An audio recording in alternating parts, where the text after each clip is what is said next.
qualquer forma, parabéns, Zé. Sim, senhora.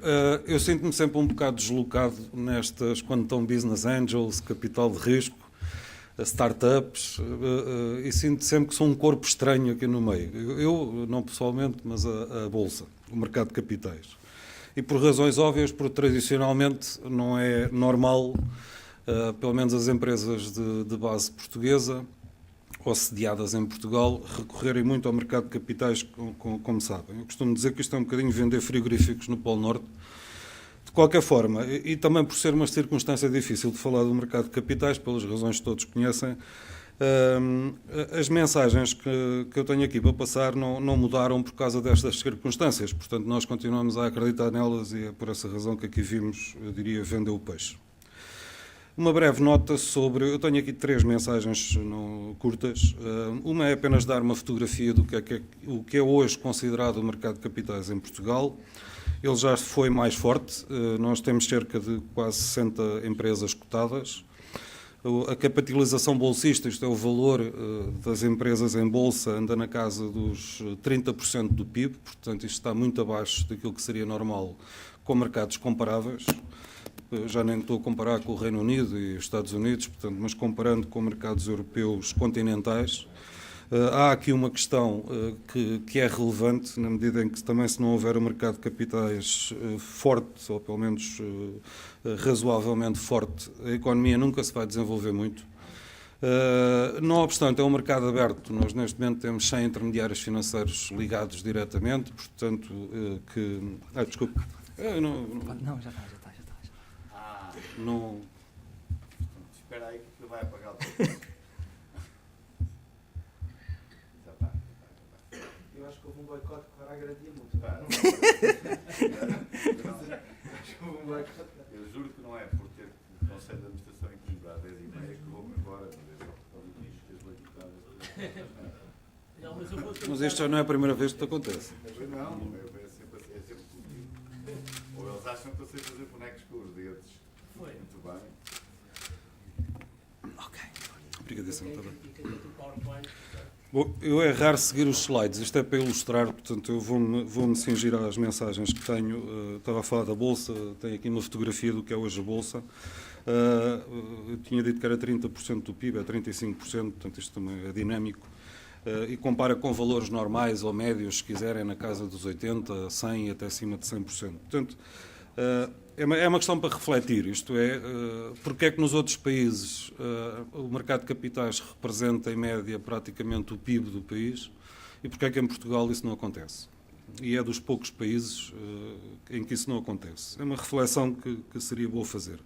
É um mercado aberto, eu estava a dizer, a maior parte dos intermediários financeiros e investidores são estrangeiros. Hoje em dia 70% daquilo que é transacionado ou das transações geradas já é capital estrangeiro, numa base diária.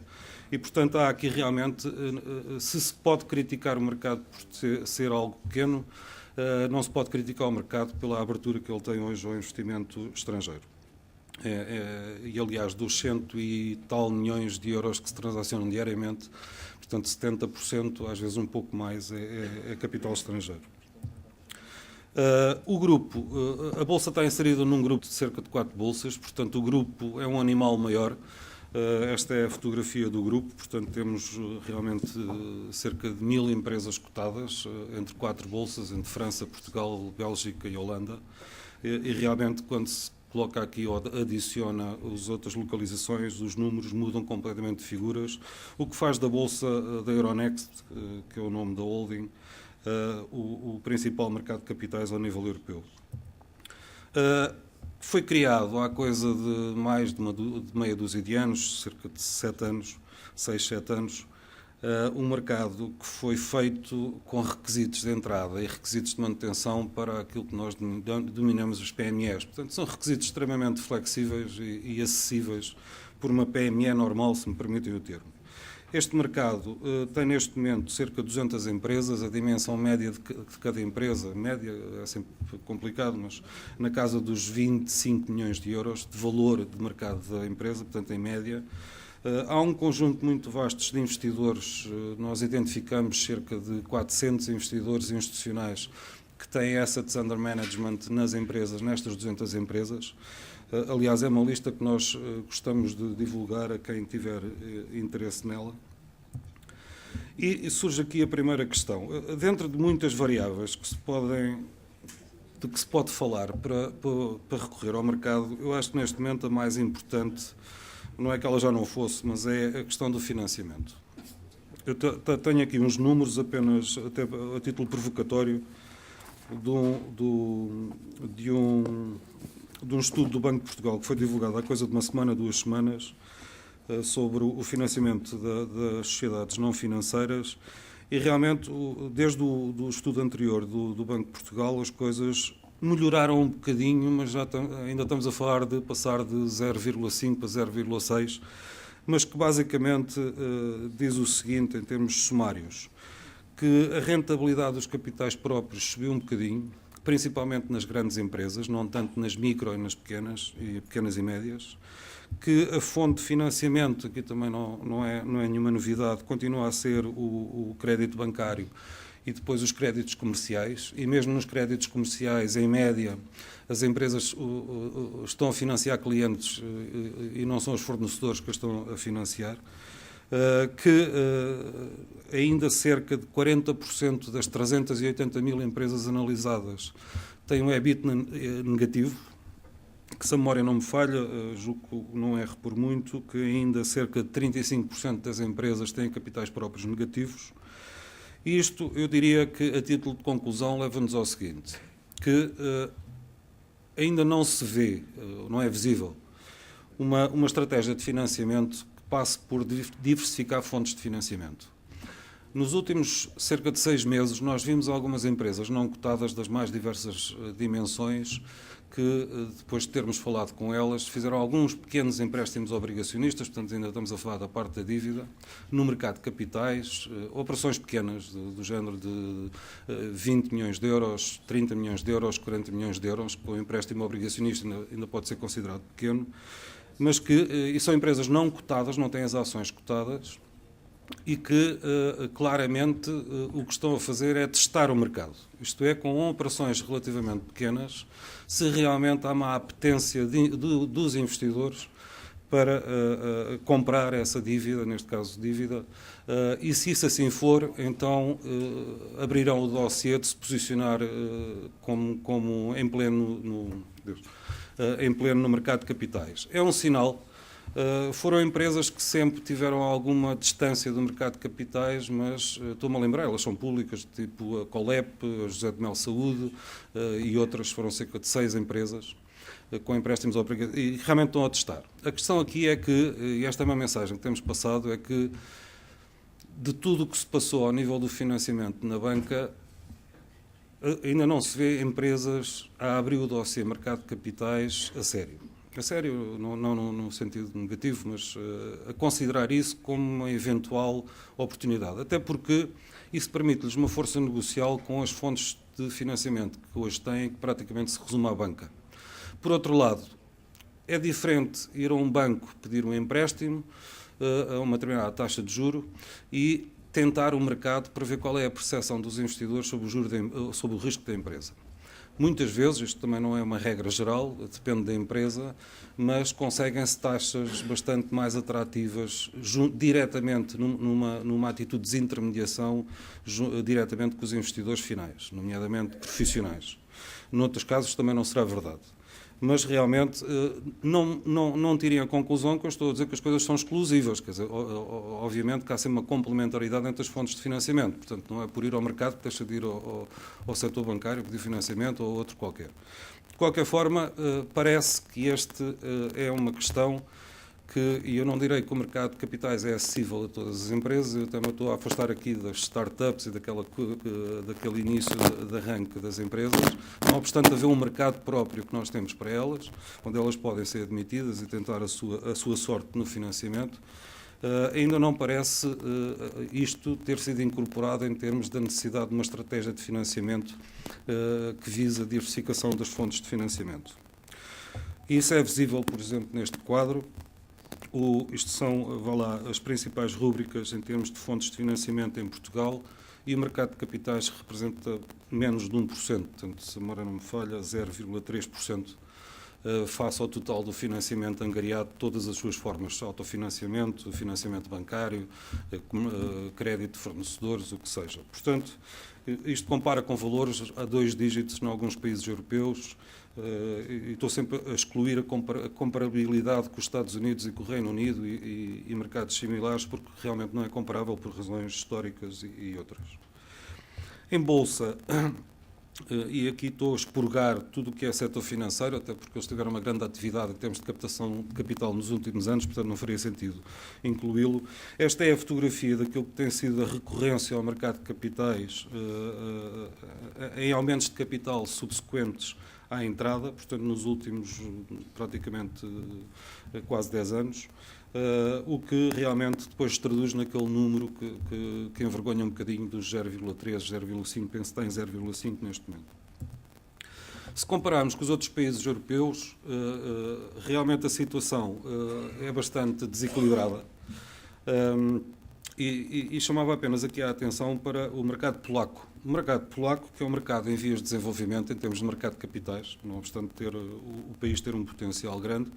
O que aconteceu aqui foi realmente uma aposta, seja em termos políticos, seja em termos de instrumentos e formas de facilitar o acesso de PMEs, estas 600 e tal empresas nos últimos anos que foram ao mercado de capitais polaco, são na sua grande medida PMEs, portanto não são grandes empresas, haverá algumas, mas o grosso são PMEs, e em que aqui resulta um pouco da vontade política na sequência de privatizações daquela economia que ainda vem da direção central, passo o termo, com alguns benefícios fiscais do lado da procura e da oferta. Não que esse seja, eu diria, a razão principal para a empresa ir à Bolsa. Raramente uma empresa que vai para a Bolsa só por causa de um benefício fiscal lá fica muito tempo. É estimulante, eu diria que é uma ajuda, mas não é essa a questão.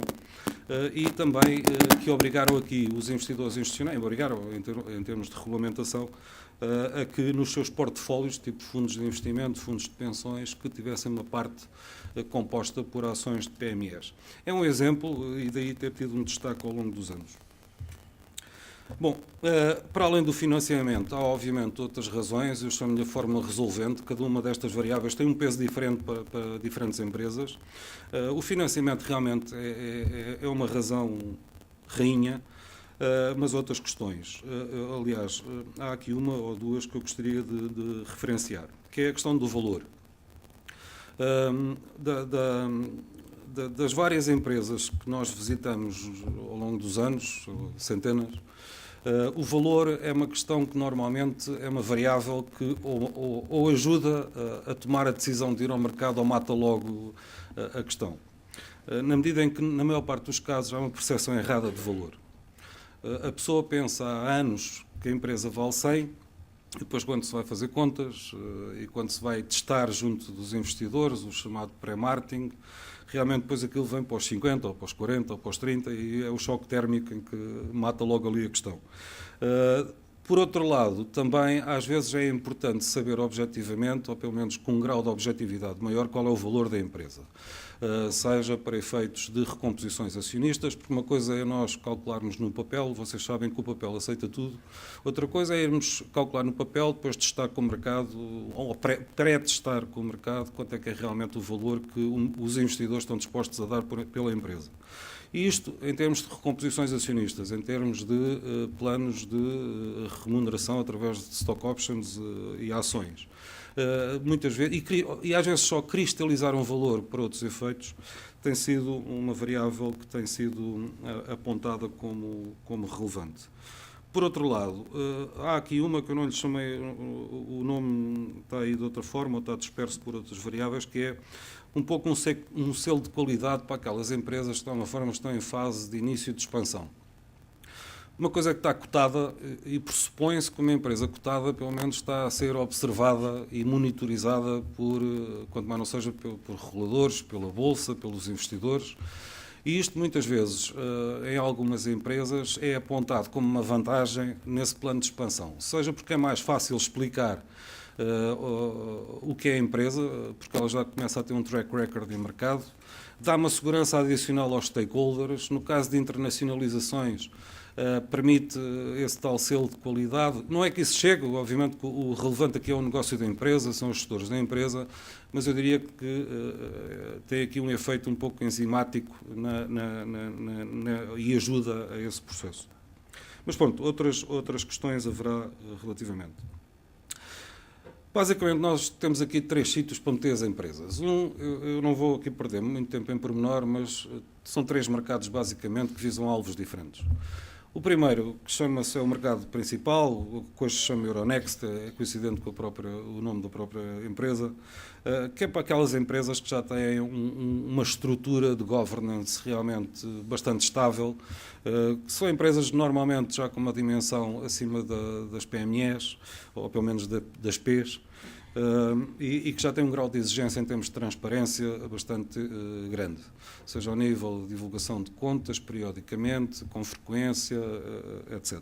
E depois foi criado, como eu já referi há pouco, o Alternext, que tem requisitos de admissão, e aqui a novidade é que normalmente uma entrada é através de uma chamada oferta pública, que obriga sempre a construir aquele calhamaço chamado prospecto, onde praticamente está lá tudo e que ninguém quase lê, mas que é muito apetecível para os advogados.